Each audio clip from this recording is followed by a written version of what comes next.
Hello बच्चों, अस्सलाम वालेकुम। कैसे आप सब? बढ़िया। मुझे उम्मीद है कि आप सब खैरियत से होंगे। तो मैं वेलकम करता हूं आप सब लोगों का आपके अपने फेवरेट चैनल में शाहिद सर's एजुकेशन पॉइंट। तो this class is basically for fourth semester and the subject is of course psychology, right. तो हम स्टैटिस्टिक्स के बारे में बात कर रहे थे। तो आज हम वही कंटिन्यू करेंगे। कल मैंने आपको बोला था कि स्टैटिस्टिक्स में दो ब्रांचेस है, one is descriptive statistics, another is inferential statistics, right. तो आज हम डिस्कस करने जा रहे हैं descriptive statistics. Descriptive statistics, yes my dear. तो जब हम डिस्क्रिप्टिव स्टैटिस्टिक्स की बात करते हैं, हमने आपको ऑलरेडी बोला है, in descriptive statistics we describe the data.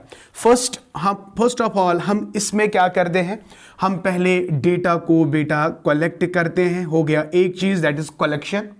Then after that collection के बाद जो भी डेटा आपने कलेक्ट किया एक्चुअली, तो उसको बेटा जी हम क्लासिफाई करते। तो classification is the second point, and after that we try to organize the data and then summarize the data. So collection, classification, organization and summarization. So ये चीजें हम करते हैं किसमें? डिस्क्रिप्टिव स्टैटिस्टिक्स में। ऑलरेडी हमने आपको ये बताया है। तो चलते हैं जल्दी से, अब हमारे पास ज्यादा वक्त नहीं है। तो डिस्क्रिप्टिव स्टैटिस्टिक्स में हमने ऑलरेडी आपको बोला है कि there are two types, basic types of only descriptive statistics, right. One is called as measures of central tendency. Measures of central tendency, देखिए डेटा की एबिलिटी सेंट्रलाइज होना।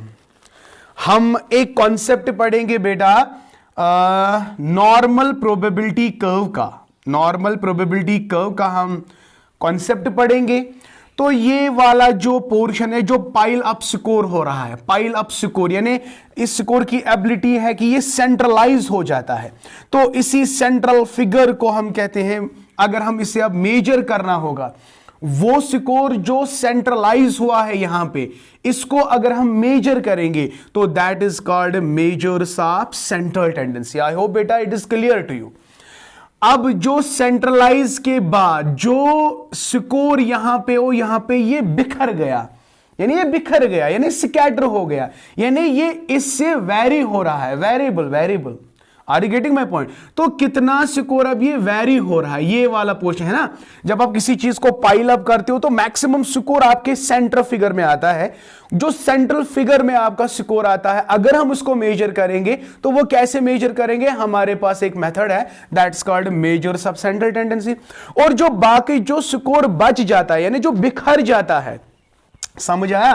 देखिए अगर हम उसको पाइल अप करेंगे, ऐसे पाइल अप करेंगे, वो मैक्सिमम स्कोर सेंट्रलाइज हो जाएगा और बाकी जो स्कोर है वो आपके हाथ में नहीं आएगा, वो बिखर जाएगा, स्कैटर। तो दूसरा है इस स्कोर को मेजर करने के लिए हमारे पास और एक टेक्निक है जिसको हम कहते हैं measures of dispersion, right.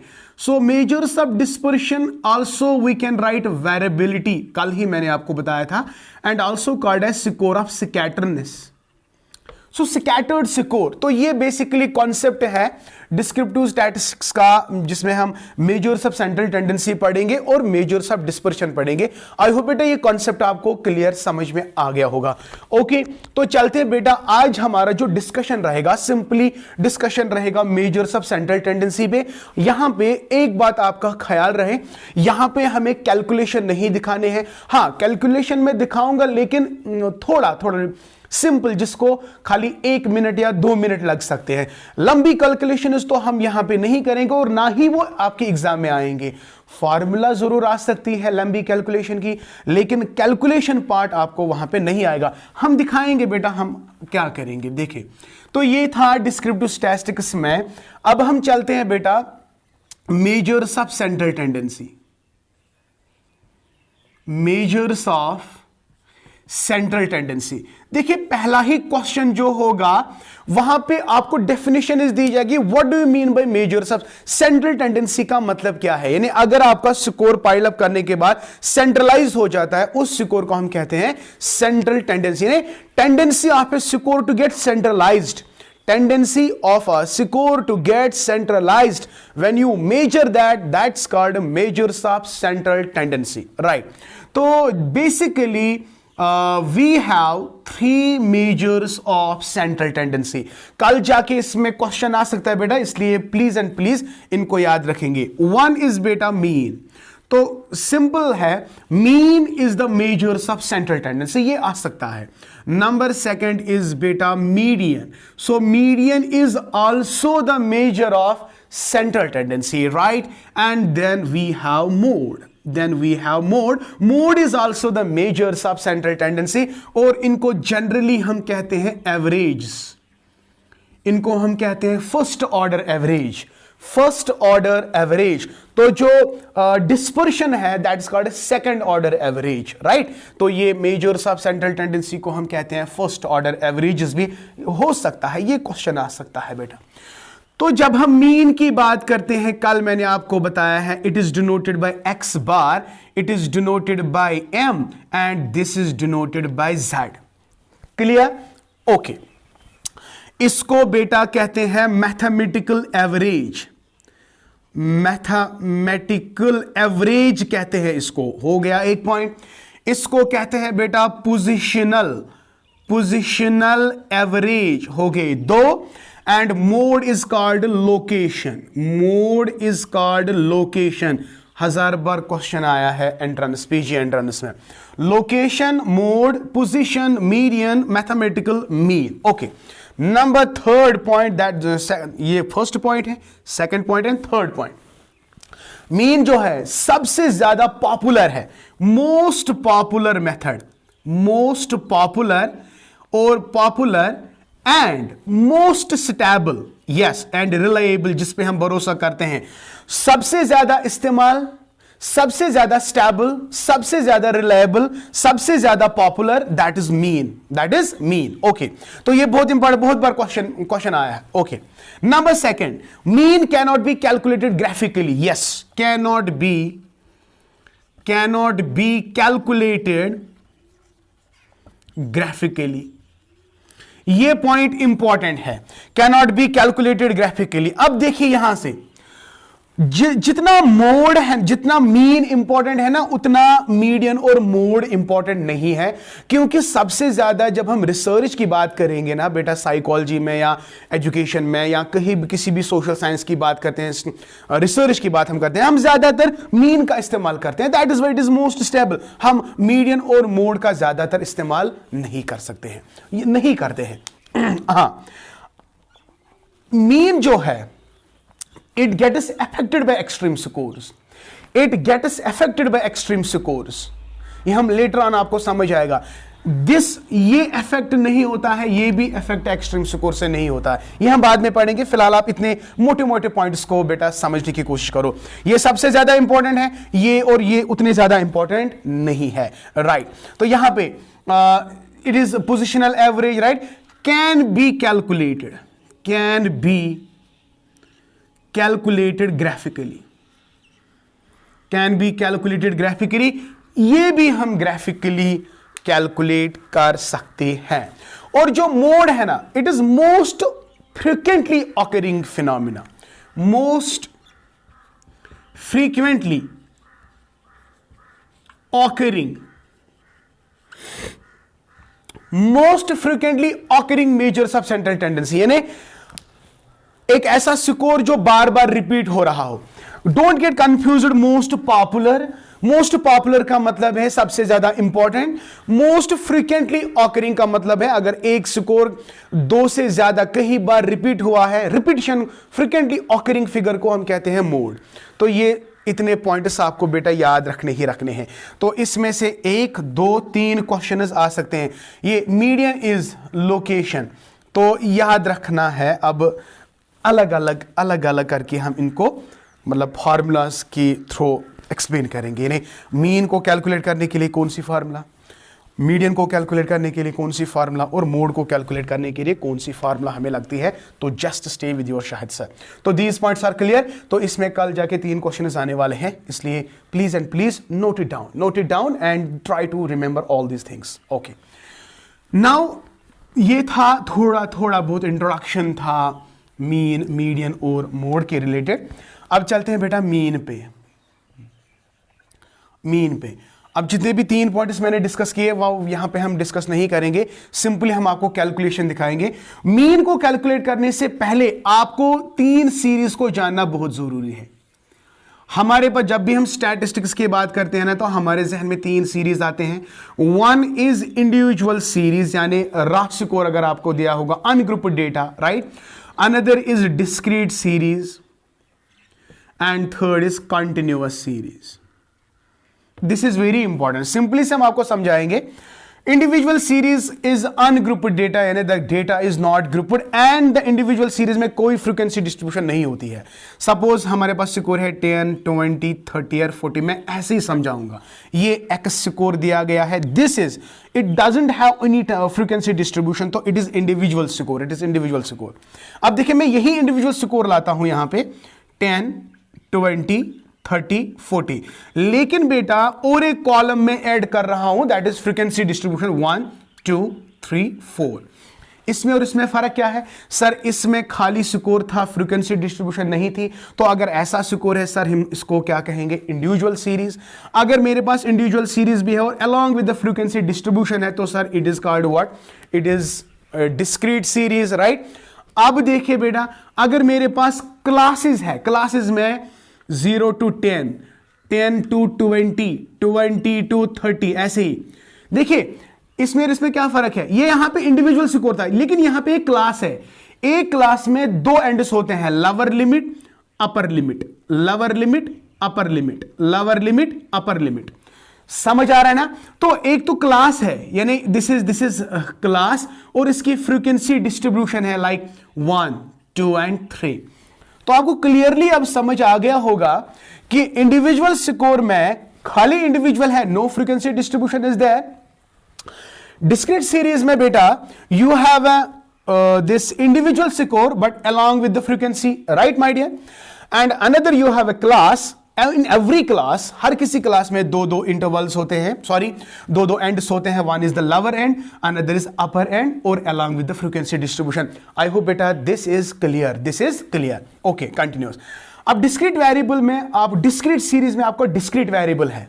Discrete variable का मतलब है वो वेरिएबल जिसका फ्रैक्शनल वैल्यू नहीं होगा। For example 10 is 10, it is not, मतलब इसमें it doesn't include any fractional value.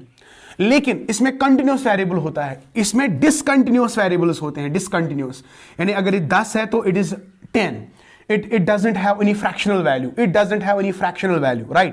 For example अगर हम फैमिली मेंबर की बात करते हैं, हम कहते हैं हमारे फैमिली में 5 मेंबर्स है। अगर कोई छोटा भी बच्चा हो, हम ये नहीं कहते हैं we are 2.5 family members, no.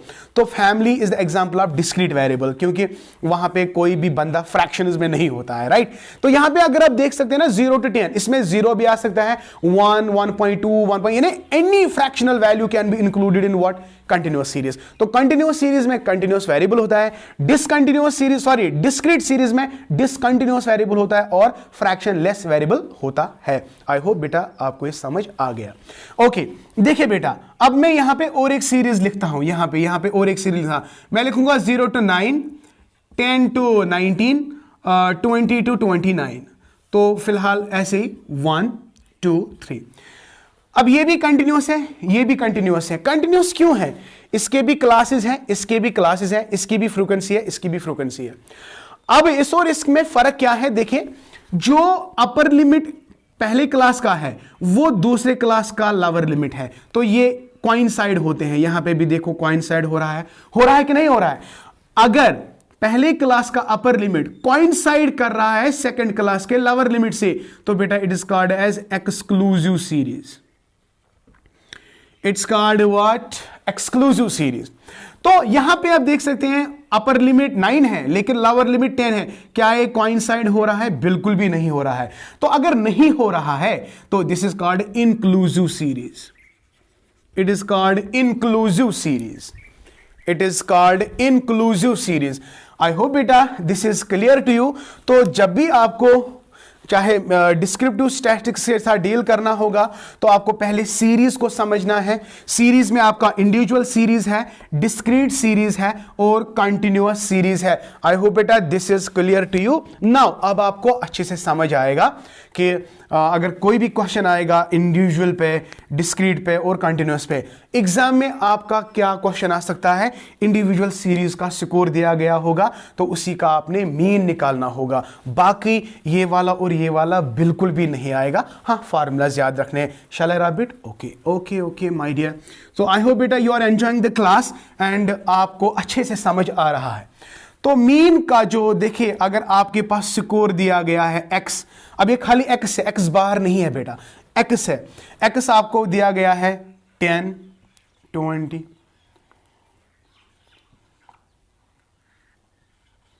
तो ये दिया गया है आपका स्कोर।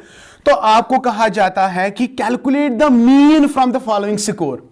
अब देखिए मीन किसके बराबर है? Mean is equal to sum of the individual score divided by total number of score. Sum of individual score divided by total number of score. Total number क्या है? 1, 2, 3, 4. Sum of individual score. अब देखिए क्या करना है, this plus this plus this plus this, तो क्या है? 10, 20, 30, 40 डिवाइड बाय टोटल नंबर कितने हैं? 1, 2, 3 एंड 4। बेटा आई होप बेटा आपको आराम से समझ आ रहा है।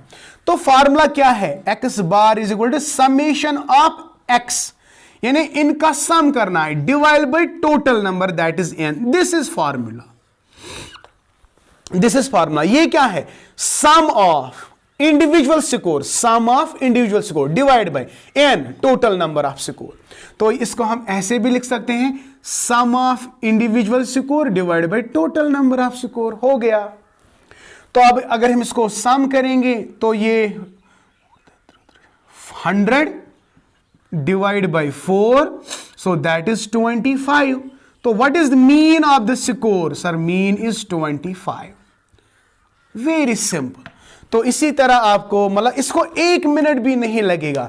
तो इस तरह का क्वेश्चन आ सकता है आपके एग्जाम में। अब अगर हमारे पास सीरीज डिस्क्रीट सीरीज है या शाबाश कंटिन्यूअस सीरीज है, उसके लिए बेटा फार्मूला है, ये वाली फार्मूला है इंडिविजुअल सीरीज के लिए।